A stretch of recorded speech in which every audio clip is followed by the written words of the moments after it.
soy Patricio Valenzuela, soy director académico del área de programas corporativos de la Universidad de Chile y hemos preparado esta charla para poder conversar un 45 minutos, es nuestro plan, y luego poder escuchar preguntas y poder intercambiar ideas, opiniones respecto al tema de todo lo que tiene relación con el estado del arte, un poco de la gestión que está generándose en el mundo para poder gerenciar empresas en estos tiempos difíciles que estamos viviendo y bastante complejo desde el punto de vista práctico, ¿verdad? Básicamente de eso va a versar. Les pedimos que silencien sus micrófonos para que así no se nos genere interferencia y podamos trabajar de mejor forma durante la sesión. La idea mía es poder durante 45 minutos aproximadamente hacer esta presentación. Más que pretender hacer demasiado tema teórico, la presentación se sustenta en fundamentos un poco de lo que se está haciendo en el mundo, de lo que está pasando en el mundo, en términos de que hace referencia a el gerenciamiento de organizaciones. No necesariamente empresas, porque pueden ser organizaciones de cualquier naturaleza, y de eso va a versar la presentación. He tratado de tocar varios tópicos que me parecen interesantes dado el perfil de los asistentes. Hay muchos profesionales, hay bastantes personas conocidas, exalumnos de posgrado, por lo tanto, el sentido de la invitación es que tenga un sentido muy práctico, muy desde la lógica profesional, muy desde la lógica ejecutiva, ¿verdad? De la gestión empresarial. Posteriormente a los 45 minutos en que voy a estar, es abrir la conversación para poder escuchar y atender las dudas, consultas y poder de esa manera funcionar de mejor modo y que cada cual pueda plantear sus inquietudes al respecto. Estoy teniendo problemas. Bueno, básicamente ahí estamos. Como les decía, soy director en la Facultad de Economía y Negocio en el área de programas corporativos de U Ejecutivos. ¿Qué hacemos en U Ejecutivo? Básicamente lo que hacemos son programas diseñados a la medida de las organizaciones. Son programas corporativos que pueden ser diplomados, seminarios, cursos, talleres, ya sea para empresas públicas o privadas. Y lo que nos caracteriza es que lo hacemos pensando en una lógica práctica, con profesores muy expertos teóricamente, pero también con gran experiencia empresarial. Por lo tanto, se los informo para que sepan que es una herramienta más que puede estar a disposición de las empresas en las que ustedes se desempeñan. Pasando al siguiente slide, muy lento el...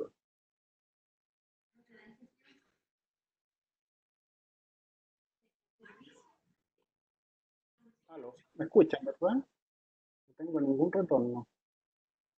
Bueno, abordaremos Hola, 4 temas. sí, se escucha bien. Hola. Perfecto, ¿qué tal? Bueno, vamos a abordar 4 fundamentos, 4 elementos críticos. Vamos a hablar sobre el contexto, los problemas y las emociones. Sí, las emociones. Vamos a hablar de la comunicación, vamos a hablar de la estructura, el management y el liderazgo, y finalmente el cómo cultivar la resiliencia en las organizaciones. Como pueden ver, hemos preparado una empanada con mucha carne, así que ahora mi pega es lograr sacarlo en el tiempo comprometido. Si me extiendo un poquito más, ustedes me avisan para yo poder fluir de mejor, más rápidamente. Hablemos del contexto. Primero, para poder hablar del contexto, quise partir por esta frase, ¿verdad? Una frase que acuñó Daniel Goleman, y Daniel Goleman lo que plantea es que a los ejecutivos se nos contrata por la capacidad intelectual y nuestra experiencia laboral, pero lo absurdo es que son despedidos por su falta de inteligencia emocional. Ustedes me dirán, ¿y qué tiene que ver esto, verdad? Si estamos hablando de gerenciar organizaciones, tiene mucho que ver, porque estamos viviendo un contexto extremadamente complejo. Estamos viviendo un contexto que yo lo denomino un nuevo mundo.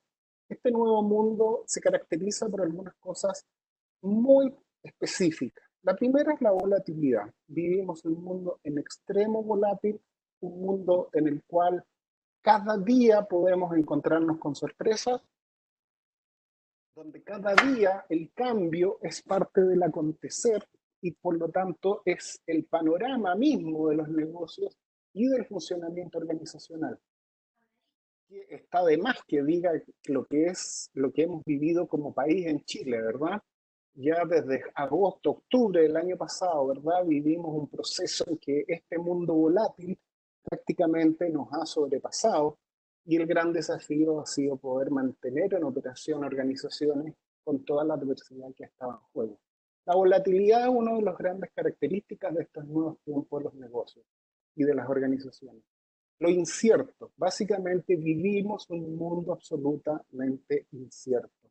El dinamismo y la volatilidad nos lleva a tener que pensar la gestión empresarial desde una lógica totalmente diferente, donde muchos de los modelos del pasado no son útiles en el presente, por lo tanto, el desafío se torna muchísimo más significativo.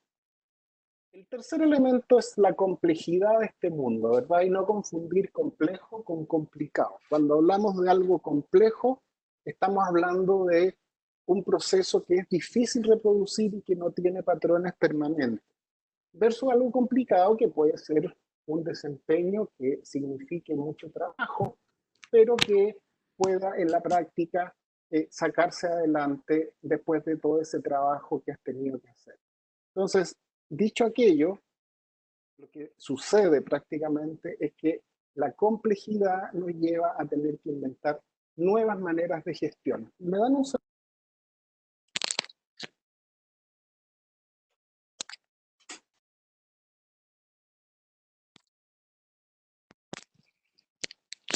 La ambigüedad,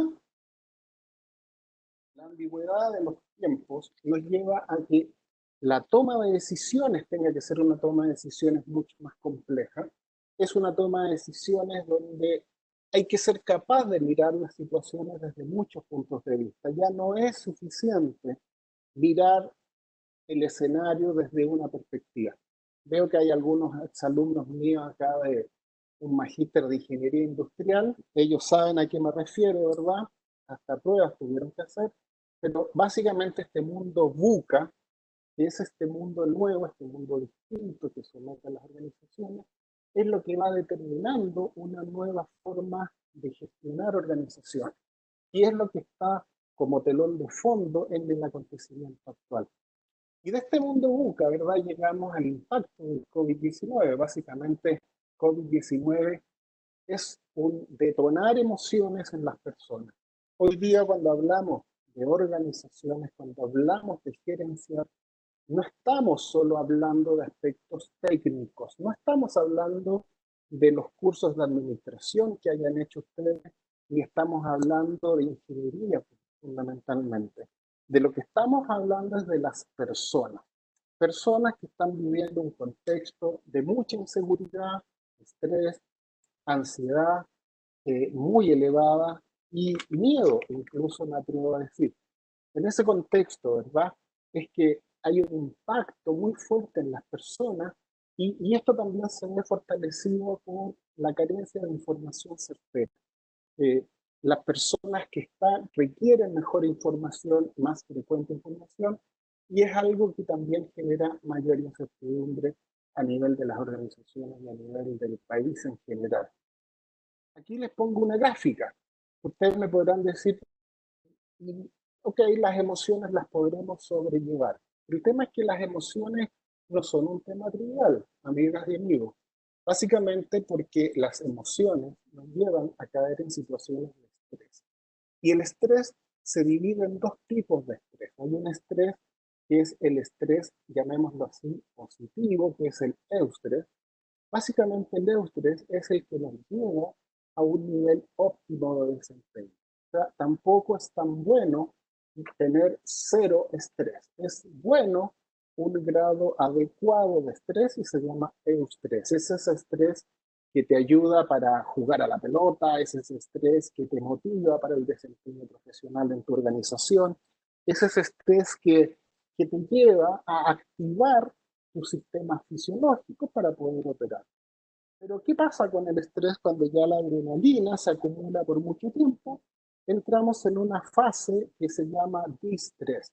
El distrés es la fase negativa del estrés. Es la fase en que se produce una sobreacumulación de adrenalina en el cuerpo, en el cerebro sobre todo, y se empiezan a producir algunos neurotransmisores y algunos inhibidores de la transmisión nerviosa que van generando un impacto negativo en el buen desarrollo de las personas, que van generando un aspecto negativo en el funcionamiento literalmente del cerebro. Dicho esto, ¿qué es lo que está pasando en las organizaciones? ¿Cuál es el desafío de los gerentes hoy en día y de los jefes? Y también el liderazgo horizontal entre los colegas. Es poder de alguna manera salir de este estado de distrés, poder sacar a la organización de esta fase. Y cuando hablo de la organización no me estoy hablando de un abstracto, estoy hablando de las personas. ¿Cómo logramos que las personas no entren en fatiga, no queden exhaustas y no caigan en este síndrome que se llama el burnout? No sé si han escuchado hablar de él. Y es este síndrome que hace que las personas se vayan a negro, lo que antes le llamaban un surmenage, es decir, literal y fácilmente dicho, funden las personas. Entonces, ese es un desafío que está en el fondo de la gestión gerencial y de lo que vamos a seguir conversando. Básicamente esta crisis nos pone entre situaciones extremas, no sé si lo han pensado. Por un lado está la vida o la muerte, o sobrevivimos o nos morimos. Hay un punto intermedio y es que puedes quedar con problemas pulmonares, vivo, pero con problemas pulmonares que son secuelas permanentes.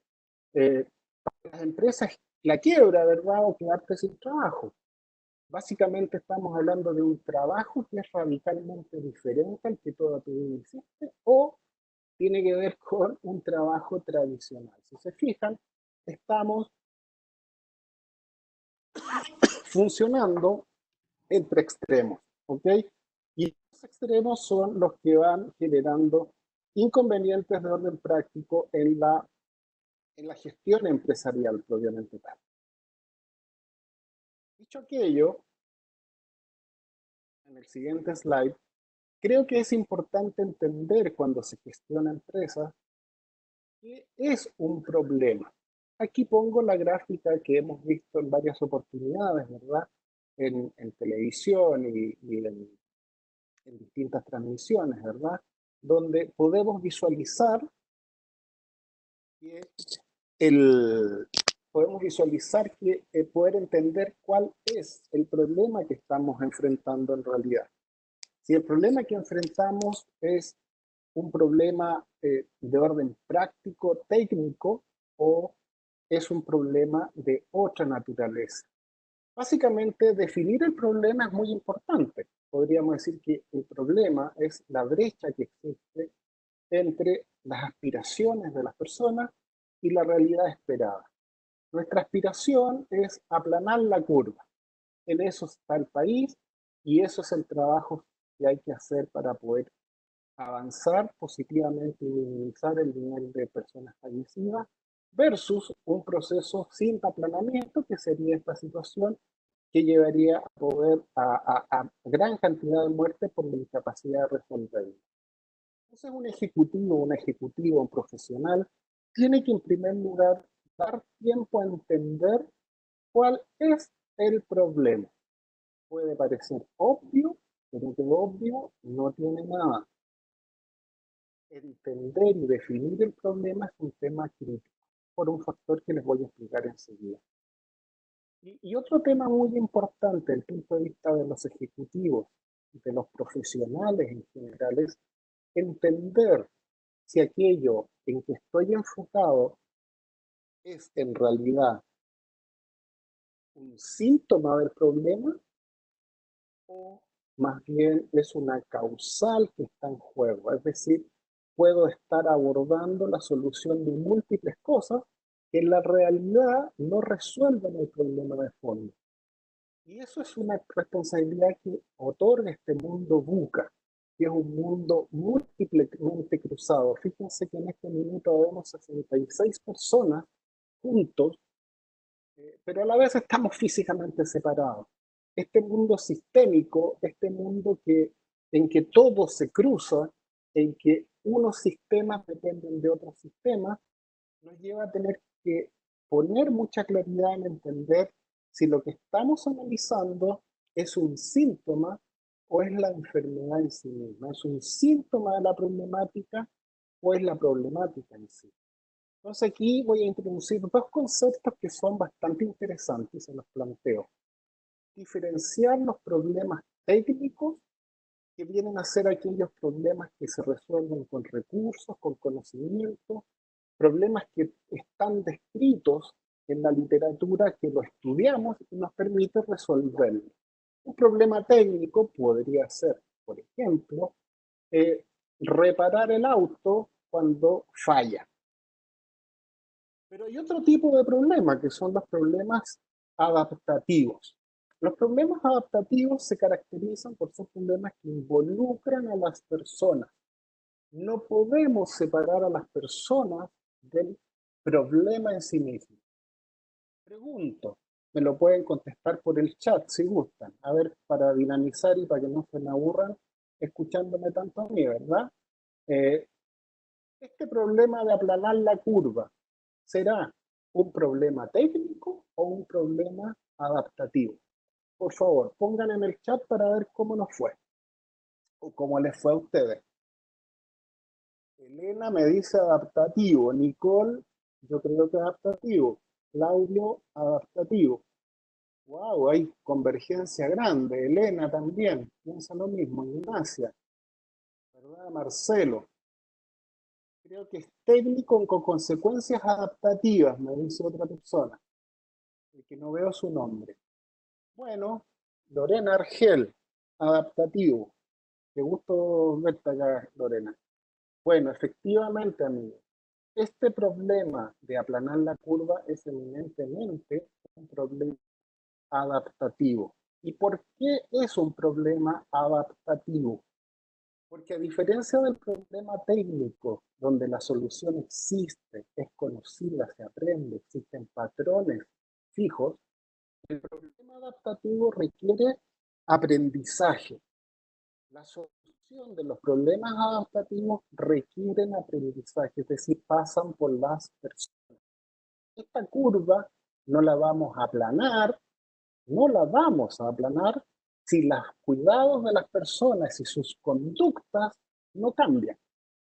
Si no cambiamos la forma de relacionarnos en sociedad, no vamos a lograr que esa curva se aplane. Por lo tanto, el gran desafío pasa más bien por un problema de construir aprendizajes. ¿Y de dónde vienen los aprendizajes?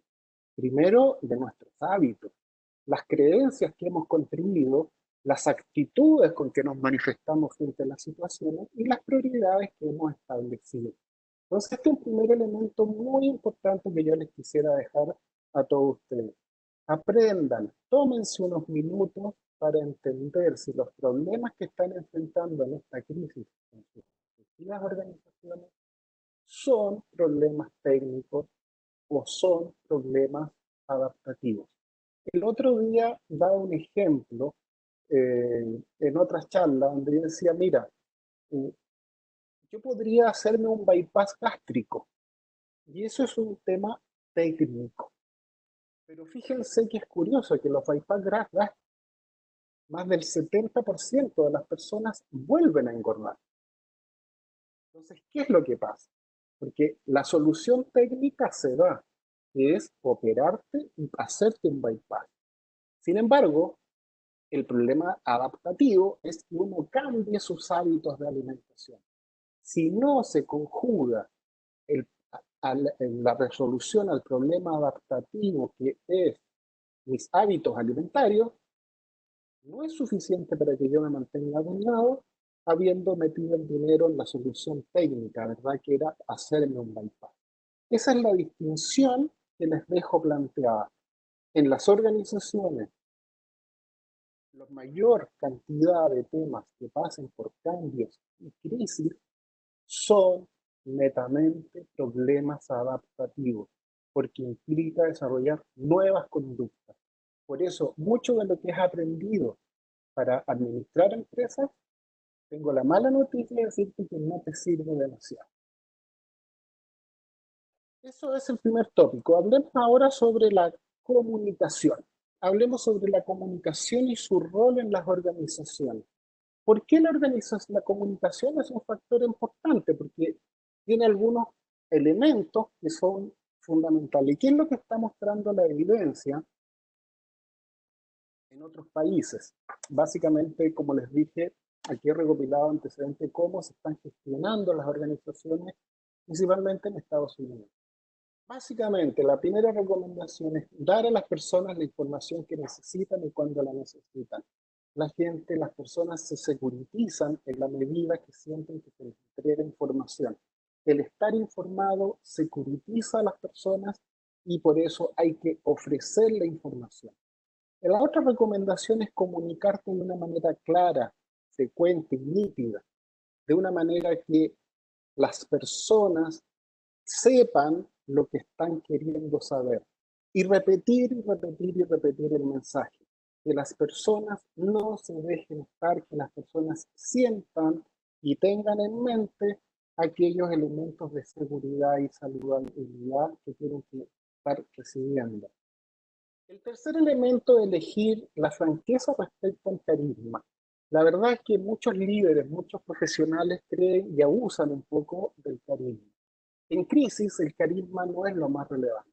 En crisis, lo fundamental es la franqueza, ser honesto de tal manera que las personas puedan leer y construir la confianza, que es un factor crítico en las organizaciones en tiempos de crisis. El cuarto factor, y al que me voy a referir al final de esta presentación, tiene que ver con revitalizar la resiliencia. Me adelanto un poco y digamos que la resiliencia, ¿verdad?, es esta capacidad que tenemos los seres humanos de doblegarnos frente a la adversidad, pero ponernos de pie nuevamente. Es como el bambú, que después del temporal y estar muy abajo es capaz de volver a ponerse de pie. Y eso, fíjense que no es solo un fenómeno de las personas, también de las organizaciones, y les quiero mostrar un modelito bien interesante y bien amigable.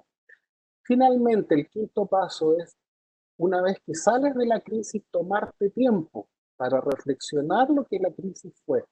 Cuando salgamos de esto, cuando esto ya esté más plenamente controlado, es importante entender y generar aprendizajes. Recuerden, problema técnico, problema adaptativo, sacar aprendizajes con lo sucedido. Y desde ahí poder construir una visión futura desde la mirada organizacional.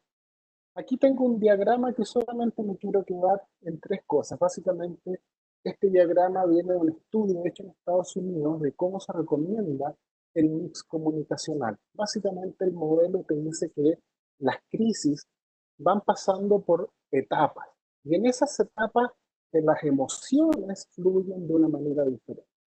Pueden ver que los colaboradores en esta primera fase que vemos acá, cuando se inicia la crisis, la obsesión es el resolver la crisis. Y lo que ahí predomina como estado emocional es la confusión y la ansiedad. Acuérdense, curva de distrés, ansiedad, confusión, acumulación de sustancias que inhiben tu capacidad de pensar. En esa fase, ¿qué es lo que las personas necesitan? Necesitan hechos concretos, evidencia, que le digan lo que hay que hacer. No requieren especulaciones, que le digan en la organización, en la empresa, mira, allá vamos, de esta manera lo vamos a encarar. ¿Ok? La resiliencia es la segunda fase, cuando el problema va bajando en intensidad el ciclo de la crisis y podemos empezar a tener un poco de control. Y ahí las emociones que fluyen es la inquietud, es el desgaste. ¿Ok? Y básicamente, ¿qué es lo que necesitan las personas? Empezar a visualizar un plan de largo plazo, poder recibir, se cortó,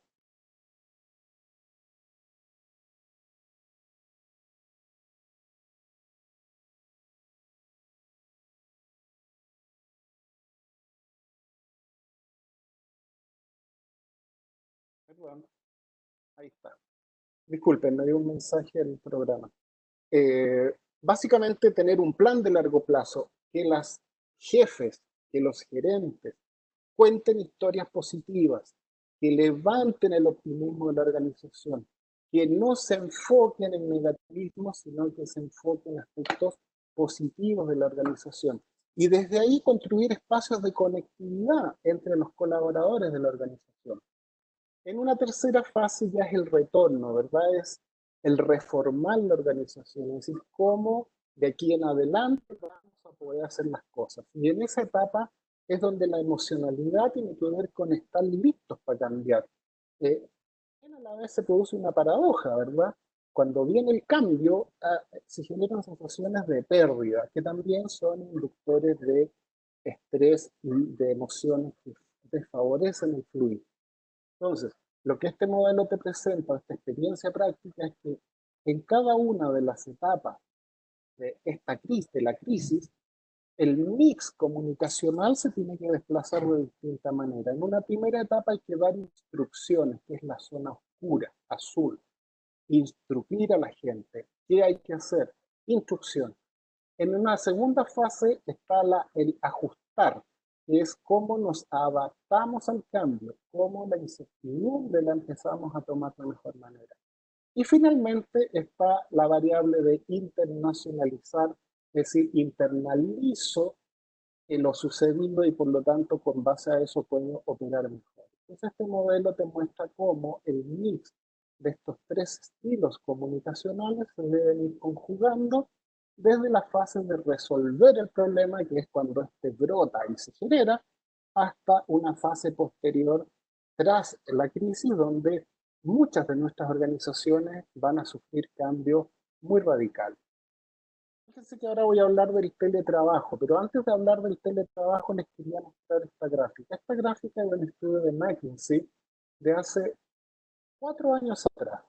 Fíjense que ya hace 4 años atrás se llegó a estas conclusiones, que el cambio tecnológico va muchísimo más fuerte y tiene un comportamiento exponencial versus la productividad de las organizaciones. Es decir, hay una gran brecha de desempeño de las organizaciones.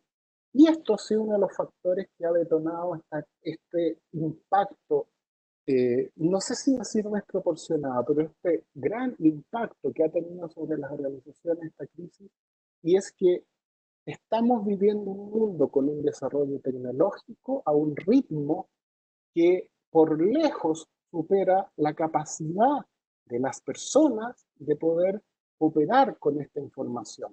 Por lo tanto, dicho esto, hay un problema, vuelvo al concepto de había un problema de adaptabilidad que se ha hecho evidente en esta etapa, ¿verdad? Básicamente las organizaciones con sus modelos clásicos de administración de empresas, ¿verdad? Centrado en la organización, en la gestión, en la alineación, no han ido dando abasto y lo que está haciendo esta crisis, y se van a acordar de mí, es cambiar la forma de trabajar, porque se están detonando fenómenos que por vías clásicas no avanzaban con la misma fluidez. ¿Cuántos de ustedes trabajaban con teletrabajo? Yo sé que muchos nos traemos trabajo para la casa, pero si yo les pregunto a ustedes, ¿cuántos de ustedes eran fanáticos del teletrabajo? Estoy seguro que la gran mayoría de ustedes me van a decir, no, Patricio, no era lo mío.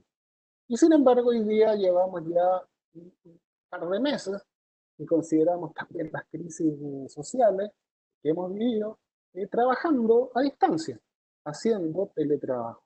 Entonces, hay un cambio que se nos viene y esta crisis de alguna forma nos ayuda.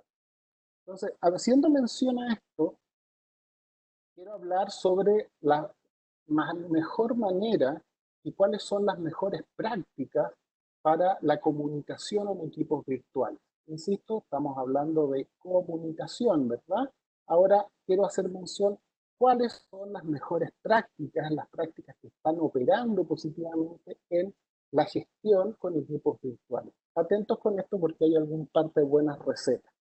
Primero, es hacer coincidir la tecnología con las tareas. ¿Qué digo acá? Fundamentalmente es que no todas las tecnologías son recomendables para todos.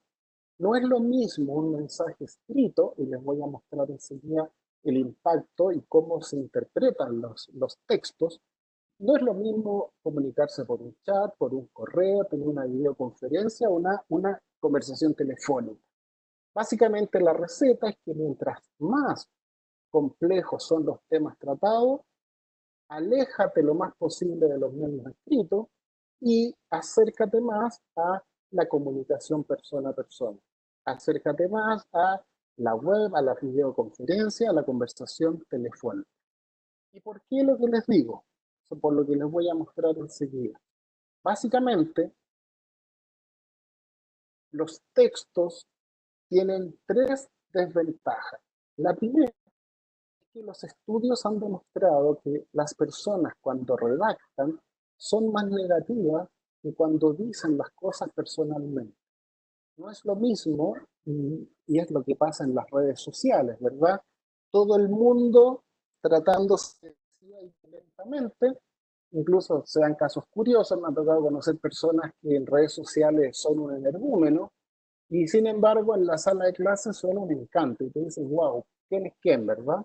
Bueno, lo que sucede es que los seres humanos somos más negativos cuando redactamos, somos más negativos por escrito, por el fenómeno de que no estamos enfrentando a la persona. Por lo tanto, a alguien por WhatsApp o por un mail, por un memo, le podemos decir cosas que, y se las decimos de una manera que no se lo habríamos dicho estando personalmente. El otro punto es que la negatividad va en dos sentidos, ¿verdad? Es quien recibe el texto, de alguna manera también interpreta lo leído, es decir, el sentido que le da a la comunicación de su contraparte tiene mucho que ver con el tipo de relación que tiene con esa persona. Entonces, mucho cuidado con aquello. Y el tercer elemento tiene que ver en que vivimos en mundos interpretativos, por lo tanto, cuando redactamos, los énfasis de lo redactado no necesariamente son los mismos énfasis con que lo leyó le da al texto. Por lo tanto, hay que ser muy cuidadoso en generar pautas que voy a decir para las comunicaciones escritas en los equipos de trabajo. Algunas de las recomendaciones, ¿verdad? Es generar normas, establecer criterios, definir formas de comunicación en el equipo virtual dependiendo del tipo de tema y que el líder se involucre en poder entender lo que está pasando y no establecer juicios a priori. Un consejo muy importante en el teletrabajo, a eso me refiero cuando hablo de equipos virtuales, estoy hablando de teletrabajo. En el teletrabajo, ten mucho cuidado en eso de tomar mail y mandarlos explosivamente. Escribe los mails, guárdalos, léelos después. Si estás convencido, envíalos. Básicamente lo que tenemos que ser muy cuidadosos en la comunicación escrita, en lo que es el teletrabajo, es la interpretación de un otro, que nuestras emociones sean reflejadas muy virulentamente, donde lleguen a un punto en que enturbien la calidad de la comunicación. Y el mensaje no sea lo relevante, sino que más bien las emociones que acompañan esas comunicaciones. Entonces, mucho ojo con sus comunicaciones escritas. Y mucho ojo ustedes que lideran equipos en las normas que establecen para, la comunicación escrita en el equipo virtual o en el teletrabajo, como lo quieran llamar. El tercer consejo es mantenerse sincronizado. No hay que dejar miembros del equipo fuera del equipo. Aquellos de ustedes que lideran personas, sé que aquí hay varios y varias, fundamentalmente tienen que tener claridad respecto a mantener a los equipos integrados. Es muy, muy importante que el líder sincronice los equipos. El dejar en silencio mucho tiempo los equipos es un aspecto perjudicial para esto. Por lo tanto, quienes lideran equipos tienen que estar muy preocupados y muy ocupados de no generar silencios, de mantener a los miembros del equipo, por decirlo de alguna manera coloquial, en el radar todos los que lo constituyen ese equipo.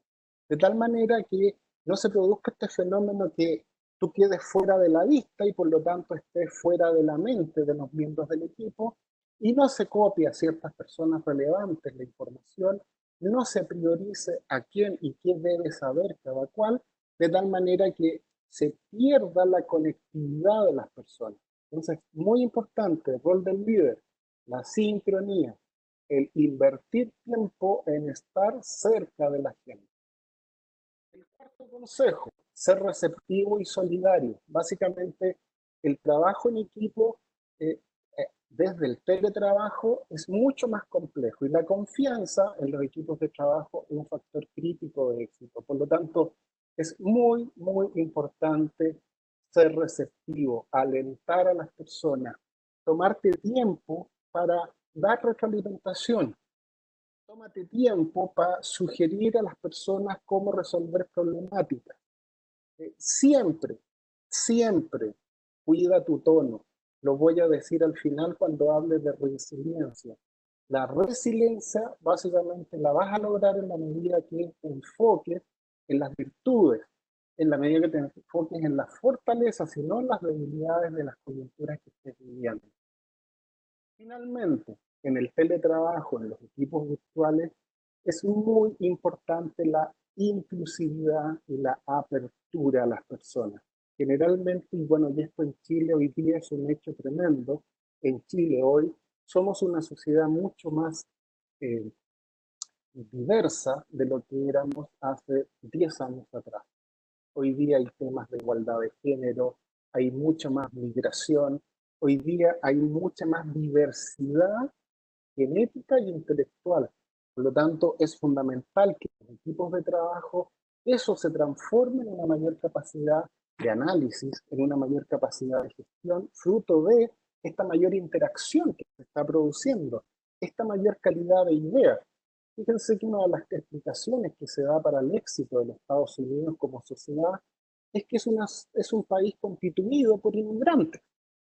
Por lo tanto, la diversidad de miradas, la multiculturalidad fue uno de los factores críticos para hacer de los estadounidenses una sociedad innovadora, creativa, eh, incluyente, que era capaz y ha sido capaz de funcionar en base a las diferencias por sobre los conflictos que pueden haber entre ellos y las diferencias, ¿verdad?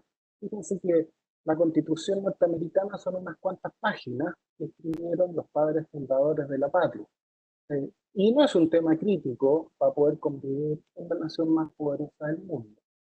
Entonces, básicamente hay que ser inclusivo en los equipos. Algunas recetas, a mí la verdad no me gustan mucho las recetas, pero aquí hay algunas buenas prácticas recomendadas para los equipos virtuales. Si gustan, este slide se los puedo mandar porque no los voy a latear leyéndolo. Pero fundamentalmente el consejo es especifiquen las formas de comunicarse por escrito. Voy a dar un solo ejemplo. Por ejemplo, la tecnología y esto redactarlo en un memo, en una carta al equipo, ustedes, los que lideran personas, deben establecerlo formalmente y desde ahí fijar criterios y pautas de comunicación en el equipo virtual, en el equipo de teletrabajo. Por ejemplo, las tecnologías que el equipo usará o no para diferentes tareas. No usa el mail para discutir temas, por ejemplo, interpersonales sensibles. Un formato estándar para comunicaciones escritas, por ejemplo, poner destacado o en negrita para enfatizar planes de acción que estén escritos en un mail. Otra sugerencia, por ejemplo, para mantener la sincronicidad, un informe rápido de participación que puede incluir el compromiso de alguien, o el acuso recibo, donde se fije un plazo, 24 horas. De esta manera vas logrando que el teletrabajo se gestione de una mejor manera, se construya más confianza y se logre también más efectividad en la gestión. Hablemos rápidamente sobre la estructura de las empresas, el management y el liderazgo. Aquí fíjense que ya venimos de un cambio importante. Yo no sé si algunos de ustedes han escuchado hablar de la holacracia o la holocracia. Esto lo quise poner fundamentalmente como un dato que se lo dejen. porque en esta audiencia hay muchos ejecutivos, ejecutivas, profesionales, funcionales de posgrado, y bueno, quienes han sido mis alumnos, se los digo, a mí me sorprende que estos temas aún las universidades no se están haciendo cargo en plenitud y es importante empezar a entenderlo.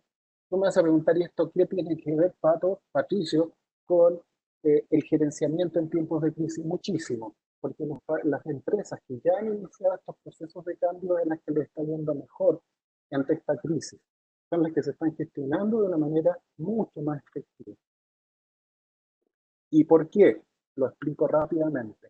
Básicamente la holocracia o holacracia que ustedes ven acá es un nuevo modelo de gestión empresarial donde, lejos de las estructuras rígidas, los organigramas rígidos, lo que se hace en el entorno de organización, aquí el círculo grande es la gran organización, es la empresa, ¿verdad?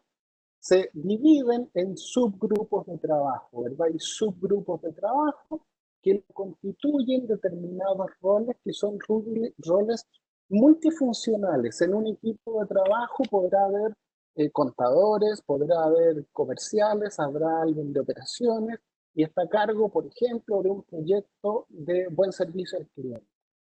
Y de esa manera, en vez de operar sobre un criterio de cargos, se funciona más bien sobre un criterio de funciones, de roles, ¿ok? Es un rol lo que va determinando, perdón, es el rol el que va determinando lo que las personas van a aportar a la organización, son los roles que juegan. Es decir, una persona puede formar parte de varios equipos en múltiples proyectos y no estar sometida a un jefe o a un equipo de trabajo porque su rol organizacional es distinto. Versus el modelo clásico jerárquico que ustedes ven a su derecha, ¿verdad? Donde hay un gran jefe, niveles, sus brazos derechos, ¿verdad? Sus secuaces, mandos medios, hasta que llegas a el equipo, a los colaboradores. ¿Qué está mostrando la evidencia? Que la holacracia te lleva a organizaciones mucho más ágiles, mucho más eficientes, donde la innovación se potencia y donde hay mucho más eh, capacidad de accountability. La accountability, para quienes no saben, es el sentido pleno de responsabilidad sobre los resultados. ¿Okay? Básicamente a eso se refiere. Fundamentalmente, las organizaciones que están funcionando de esta manera, donde hay muchísima más descentralización, donde los equipos se autogestionan, donde los equipos tienen objetivos establecidos, pero tienen autonomía para gestionarse. Y así los distintos equipos van constituyendo la organización sobre la base de roles. Entonces, por ejemplo, Lorena Argel no sería la jefa territorial de, sino que Lorena sería la experta en determinados roles organizacionales. Y desde ese know-how lo está aportando a diversos equipos que estén trabajando temas en que esa capacidad y esos conocimientos están a disposición del grupo. Entonces, las empresas que ya venían avanzando en estos modelos son las empresas exitosas. ¿Y por qué se los muestro? Para que lo trabajen en sus organizaciones. Aquellos que están en teletrabajo deben estar pensando en una manera distinta de operar. Así eran las organizaciones antiguas. Estas organizaciones verticales, ¿verdad? Son las que hoy día están más complicadas porque no sabían trabajar de una manera flexible, porque también el embate competitivo las tiene un tanto complicadas, ¿verdad? Pero en la realidad lo que sucede es que los seres humanos nos comunicamos, como lo muestro ahí, y al final del día funcionamos a través de equipos que interactuamos. Entonces, dado este fenómeno que se viene produciendo, hay un nuevo paradigma para los ejecutivos, las ejecutivas, los jefes, los supervisores, los distintos niveles de supervisión en una organización, ¿verdad? Donde el paradigma antiguo se sustentaba fundamentalmente en la jerarquía, la burocracia centralizada, ¿verdad? Los jefes, un sentido muy enfocado en la rutina, ya muy rutinario, y donde la organización básicamente su leitmotiv era los productos o servicios que ofrecía. Este nuevo paradigma se centra mucho más en el ser humano, se centra mucho más en las personas. en entender mejor a los colaboradores y desde ahí poder construir mejor. Y se desarrollan estos nuevos modelos de estructura como la redarquía, que es una variante de la holocracia que yo ya les acabo de manifestar, y donde estas empresas se caracterizan por su creatividad y por estar muy centradas en las personas. Estos elementos que planteo ahí son los que se traducen en el modelo de la agilidad. Hoy, amigos míos, es la agilidad. Hay algunas personas del área de computación dentro de esta audiencia que ya saben lo que hablo, pero la agilidad es una metodología desarrollada en el ámbito de la computación, en el desarrollo de software. Básicamente se caracteriza en poder trabajar de una manera sistemática con equipos pequeños, a un ritmo regular bien establecido y donde el liderazgo es muy ágil, donde los miembros del equipo establecen metas a muy corto plazo, donde cada 45 días como máximo se está generando un output, un entregable, y ese entregable lo toma un otro equipo, el mismo equipo, y lo tiene que dar una segunda entrega. Es por eso, por dar un ejemplo, cuando las AP, los bancos lanzan, van haciendo actualizaciones. La verdad es que el banco, con este modelo de agilidad, o cualquier organización, Corner Shop, quien sea, con esta lógica de la agilidad, lo que se hace es lanzar los productos o servicios antes que tengan todas las múltiples funcionalidades. Y en cada uno de los ciclos se va haciendo una actualización y se van incorporando. Por lo tanto, un proyecto que pudo haber salido en la lógica antigua en 1 año y medio al mercado, hoy día sale a los 3 meses y en 1 año y medio va a tener todas las funcionalidades que se había pensado, pero ya a los 3 meses están en el mercado. Y podemos ir evaluando cómo lo están sintiendo los consumidores. ¿Qué es lo que está mostrando esto fundamentalmente hoy en el mundo de los negocios y las organizaciones? Que la agilidad ha llegado para quedarse en las organizaciones. Y es por eso que es tan importante el que ustedes vayan tomando este concepto. Quienes le está yendo bien en el mundo hoy de la crisis es aquellos y aquellas ejecutivas que están enfocadas en gestionar mediante modelos ágiles. Eso tenganlo presente. El mundo está cambiando. Cuando volvamos a trabajar normalmente ya no va a ser la normalidad anterior, va a ser otra normalidad, otro management, porque las empresas y las organizaciones se están ocupando porque no les vuelva a pasar lo que nos pasó ahora. Desde esta lógica moderna, desde esta lógica moderna de agilidad para poder gestionar crisis, lo que tenemos que evitar, lo que tienen que evitar es caer en el micromanagement. No sé cuántos de ustedes han escuchado hablar del micromanagement, pero el micromanagement es este estilo de dirigir, este estilo de supervisar, en que el manager está preocupado de todos los detalles, donde quiere que le copien todos los mails para saber lo que pasa, donde está pidiendo informes continuamente. Yo sé que ninguno de ustedes, amigas y amigos, es un micromanager, ¿verdad? Y si alguien se siente tocado, so sorry, no es mi intención, ¿ok? Básicamente, son personas con mucho, mucho, mucho control. Control que a la larga lo único que hace es obstaculizar la gestión. Y es por eso, queridas amigas y amigos, revisa la forma en que estás trabajando. Probablemente si eras un micromanager, eres de eso que hoy día con el teletrabajo le estás pidiendo a todos los miembros de tu equipo que te copien en todo. Y no te da el tiempo para leerlos todos. Pero te quedas tranquilo, tranquilo porque estás copiado. Pero le estás quitando tiempo a tu gente. Te hace ser poco confiable porque pides informes que no lees. Informes de los que no das retroalimentación. Entonces, lo que tenemos que entender en este mundo nuevo ante el teletrabajo y los equipos virtuales es que en vez de enfocarte los micromanagers, que es lo que ellos hacen, en decirle a la gente el cómo deben hacer las cosas, aclarar mejor el qué es lo que tú requieres y para qué lo requiere la organización. En la medida que tú te enfocas en aquello, vas a lograr superar el micromanagement y vas a poder enfocarte en una gestión en que la confianza permea a los equipos y donde das el espacio de que las personas lleguen al resultado esperado que tú les necesitas vía el camino que puedan encontrar ellos.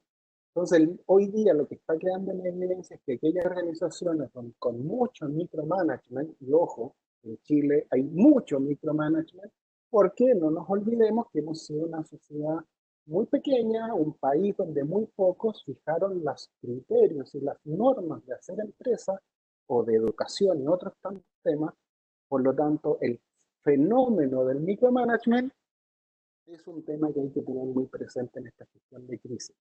El otro día conversaba con una empresa que asesoramos en el área de programas corporativos en la Chile, y la verdad es que el cliente era un gerente de una empresa bien prestigiada y estaba muy complicado por todo este tema del teletrabajo y la operación. Al final del día, y después de conversar algún rato, la verdad es que se dio cuenta que el tema no era tan complejo, que el problema estaba más en él, y él era un micromanager y que él tenía que cambiar la forma y que en la medida que él cambiara iba a lograr un equipo mucho más efectivo.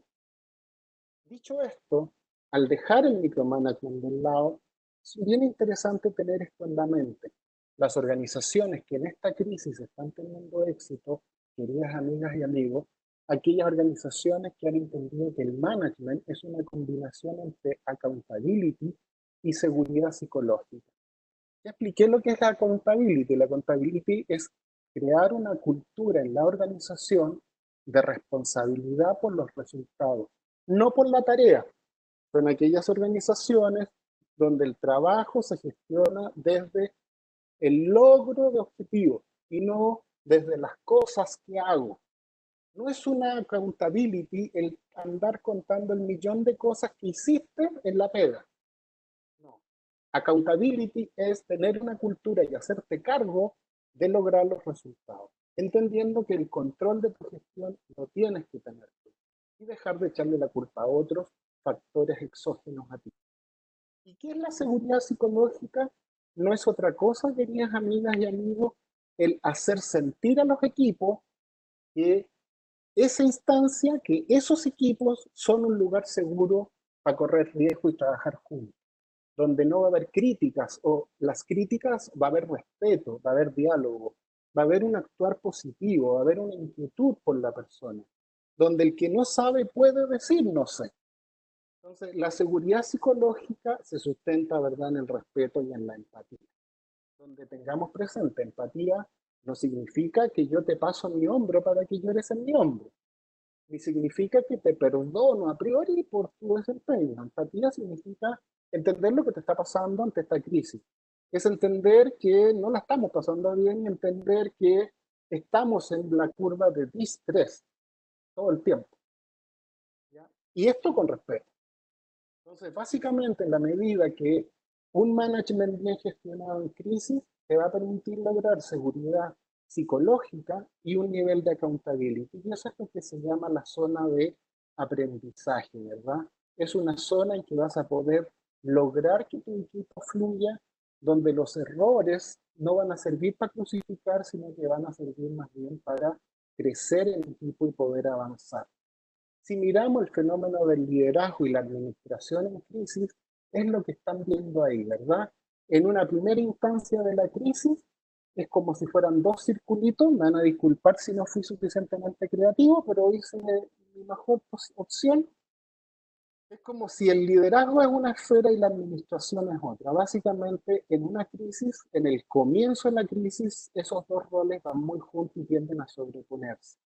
Sin embargo, la crisis en la medida que va evolucionando, los roles se van separando.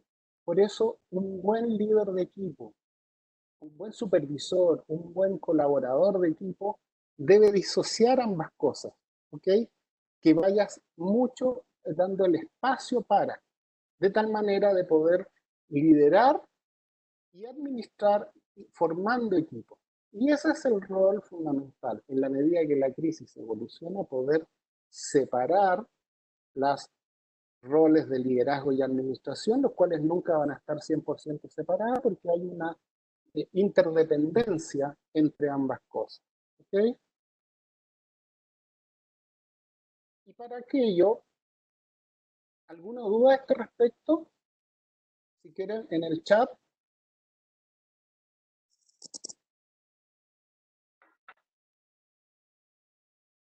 Eh, Me dice que termina Fran en 2 minutos. Eso es incorrecto, ¿verdad? ¿Tú lo regulas?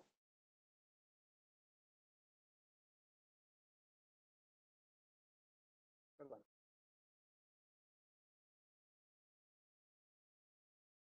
Ok. Me dicen que está claro. Vamos, Fran, dime, ¿en una hora se va a desconectar o se va a desconectar a las 7:10? Sí, profesor, el webinar tiene una duración de 1 hora. Ya, perfecto. En todo caso, le comento, la grabación se le va a enviar a todas las participantes que entraron a la sesión mañana a su correo. Súper, maravilloso, gracias. De nada. Me voy a pasar entonces para dejar abiertas las preguntas, que es súper importante. Básicamente, la resiliencia. Y con esto quiero terminar para abrir la conversa y cerrar. Fundamentalmente, ante una crisis, queridas amigas y amigos, tenemos que enfocarnos en que el liderazgo y la resiliencia organizacional sean muy fuertes. La resiliencia es la capacidad de la organización de sobreponerse. Y la pega de los jefes, los gerentes, los directores de empresa, no solo en una crisis, esto es siempre para tener organizaciones exitosas, es trabajar un sentido de bienestar en las personas. Y ahí hay 5 criterios fundamentales. Los 5 criterios vienen desde la psicología positiva.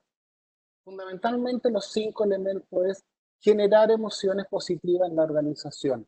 Generar en la organización, a pesar de todo lo terrible que nos está pasando, una sensación de motivación, una sensación de que esto tiene sentido, de que hay muchas familias detrás de cada persona, de cada organización y que hay que salir adelante.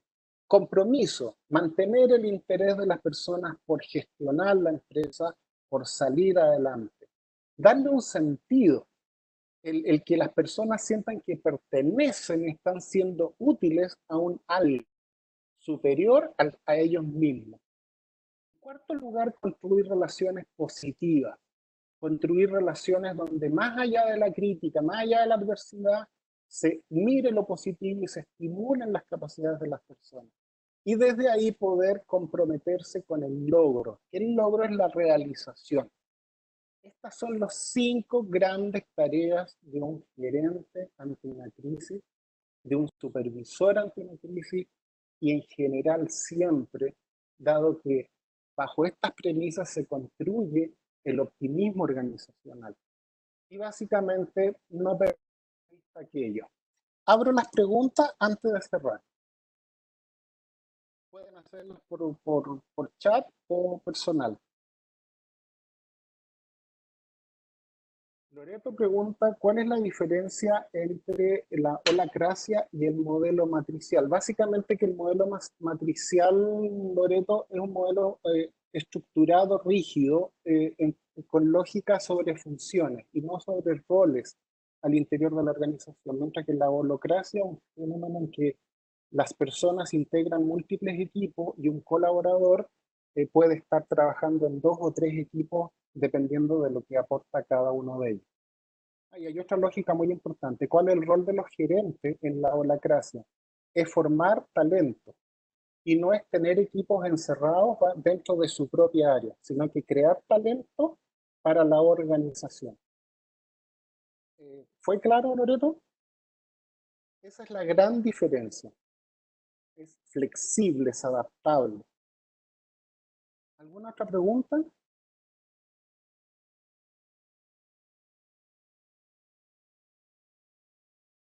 Mucho para reflexionar, dicen por ahí. Me dicen que está bastante claro los contenidos. Eh, Alguien, a ver, Enrique nos plantea, me toca dar servicio a compañías en las cuales uno llega a nuevas ideas y no me toman atención. ¿Cómo generar cambio en estas compañías? Súper buena pregunta, te la agradezco mucho, Enrique. Básicamente, hoy día el cambio ya no es una opción de las organizaciones. El cambio es una exigencia que el contexto está imponiendo. tras esta crisis, el mundo de las organizaciones va a ser distinto. Ahora, ¿qué es lo importante? Es que tú cumplas tu rol como profesional, como experto en hacer ver esos cambios y hacer ver no solo el problema, sino que hacerte parte de la solución.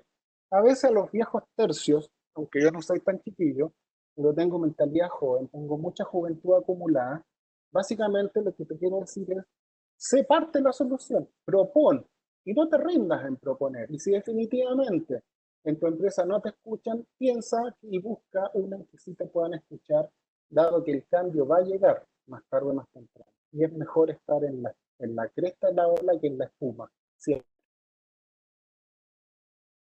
¿Por qué es tan importante la franqueza en tiempos de crisis? Es muy importante la franqueza porque la relación a largo plazo en las organizaciones. Y si tú no eres franca y caes mucho en el carisma, en esto de engatusar gente, la relación en el largo plazo se entorpece. Por eso la recomendación siempre es franqueza por sobre cautivar o seducir con argumentos no transparentes. Me dice Virginia, profe, ¿cómo motivaría usted a un colega que tiene que sí o sí cumplir una tarea fuera de la casa, salir al terreno en tiempos de COVID, donde nadie quiere salir y tienen miedo? El sentido básicamente el sentido de equipo. Y gusto saludarte, Virginia. El sentido de equipo. Fundamentalmente entender que aquí hay un compromiso, esto que dejé ahí puesto en ese slide, el logro como equipo, el beneficio superior país. Tu organización, yo sé cuál es, una organización que ve temas en que los ciudadanos en Chile nos beneficiamos de vuestro compromiso. Yo diría que por ahí debería ir el tema. Claudio, Pepe planteaba, veo un poco fuerte el top-down. Creo que sería muy buena una visión como 180 grados en el liderazgo, entre pares. Sin duda, todo lo que he hablado en este rato, Claudio, no existe para mí el top-down. Hoy día en las organizaciones están out los líderes en el entendido de esa lógica individualista y personalista. Hoy día el liderazgo es lo importante. El liderazgo es una función organizacional, es dar espacio a que las personas puedan conducir y liderar, tomar decisiones, bajar las decisiones hasta los niveles más cercanos a la operación, es la recomendación actual. Es mucho más liderazgo y menos líder. No sé si fui claro. ¿En qué etapa estamos en la crisis actualmente? Yo diría que estamos en la fase de resiliencia, en la segunda del gráfico. Yo diría que, para mi parecer, estamos ahí queriendo transitar a la tercera, pero hay bastante discusión en ese sentido. Me dice Mariela, palabras claves para trabajar con un líder que está con síntomas claros de estrés negativo. Escucharlo, retroalimentarlo, hacerle ver que su emocionalidad se está viendo y por ende ofrecerle apoyo. Fundamentalmente eso, feedback, escucha, empatía y apoyo, apoyo honesto y solidario. Hoy día en Estados Unidos, en Harvard, hay toda una corriente de estudiosos que hablan de los liderazgos incompletos. Ya no existen los líderes completos que se la saben todo y que son campeones de todo. Eso no existe. En un mundo en que el conocimiento se multiplica por 2 cada 5 años, es imposible saberlo todo y creerte campeón del mundo. Hoy lo importante en la organización es saber orquestar, más que monopolizar. Y hay que dar esos espacios, porque hay algunas personas que todavía creen que ser líder es sabérselas todas. Y eso en un mundo como el de hoy no existe. Alguien pregunta, en este mundo VUCA y la forma de trabajar remota, a las emociones de las personas se tornan más importantes sin lugar a dudas. Tómate tiempo si te toca trabajar con personas.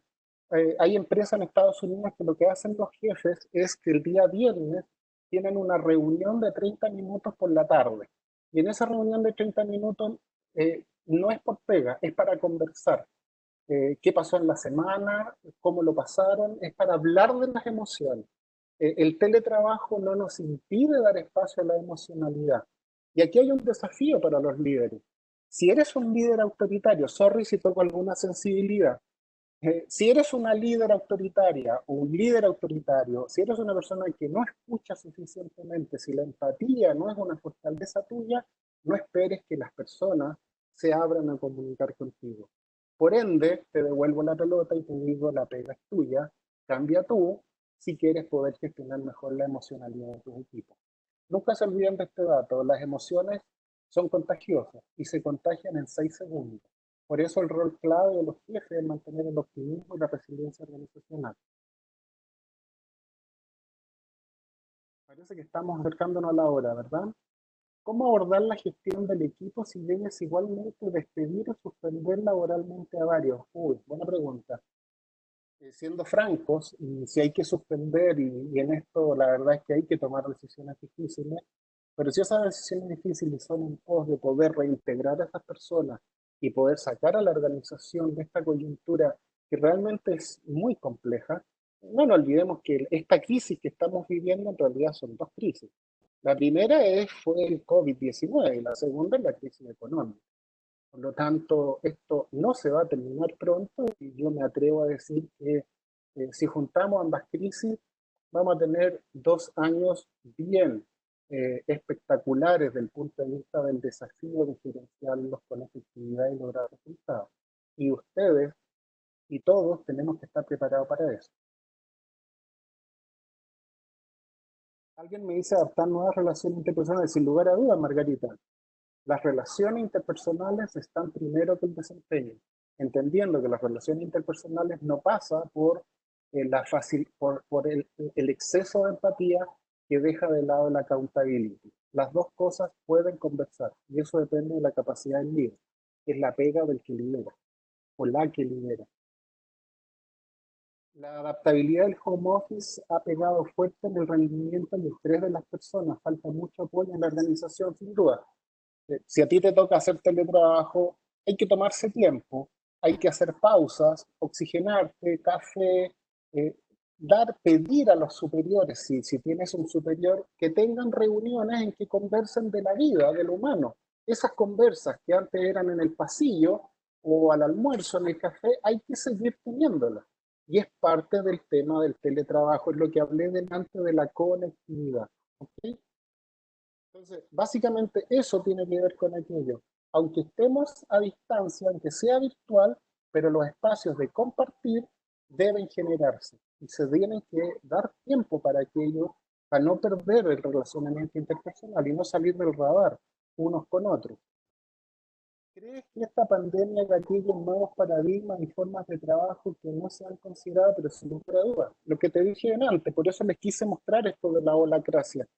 Los nuevos modelos organizacionales, las empresas que hoy la están llevando, están funcionando con eso. Les doy un solo ejemplo. Busquen Sapos, la marca de zapatos, la tienda de zapatos, van a poder leer más. Pero yo les voy a dar otra. La compañía que produce del orden del 30% del ketchup del mundo es una empresa californiana, funciona con un modelo de alocracia. Es un modelo en que no hay gerentes, no hay jefes, y se funciona con un modelo de equipos de trabajo que se autogestionan y cumplen resultados, obviamente. Así que es algo que llegó, está y se va a quedar. Parece que tenemos que ir terminando. Yo me quedo toda la noche, ¿eh? Sí, profesor. Ya, ya. Tenemos que ir cerrando la sesión, sí. Bueno, quiero solo decirle muchas gracias a todos. La verdad es que me alegré mucho. Hay varias personas que conozco.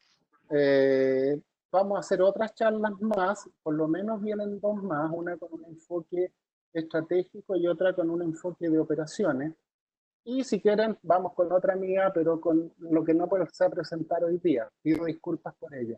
Y quiero cerrar solo con una frase.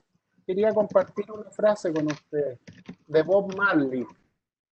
Me encanta este gallo, ¿ah?